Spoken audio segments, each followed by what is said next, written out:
Halos 4,000 sineserbisyohan na Maynilad sa Caloocan ang makakatanggap ng balikbayad. Bahagi po yan na mahigit 2 milyong pisong multang ipinataw sa kanila dahil sa isinupply na mababang kalidad ng tubig. Nakatutok si Maki Pulido. Karaniwang nasa 1,600 pesos ang water bill ni Josephine. Pero dahil sa rebate o balikbayad ng Maynilad, mababawasan ito ng mahigit 500 piso sa susunod na buwan. Makakatulong din kahit papano. 500 din yun eh. Mahirap kitain yung 500.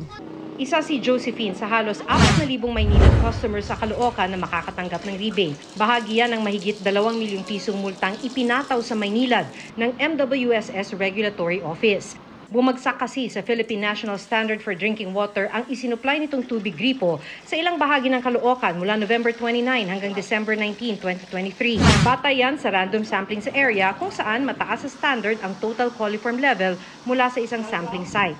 Gayunman, walang fecal coliform o bacteria mula sa dumi ng tao o hayop sa mga sample.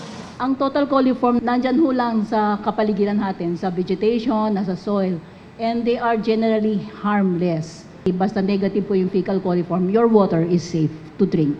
Zero man ang fecal coliform at walang nagkasakit, banta pa rin ito sa kalusugan ng publiko kaya pinagmulta ang Maynilad. If we penalize them for just any deviation, concessionaires will be more vigilant because they don't want to be penalized.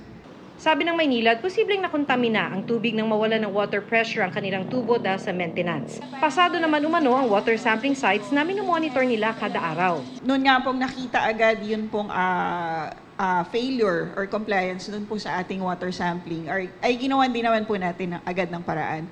Sa public dialogue bukas, inaasahan namang rebate sa ilang customer ng Maynilad sa Imus, Cavite ang ia-announce ng MWSS-RO. Ang tubig gripo naman doon lumabas na mababa sa normal ang chlorine level na siyang pumapatay ng bakterya. Sa kabila nito, tinitiyak ng MWSS-RO na ligtas inumin ang tubig gripo ng mga water concessionaire.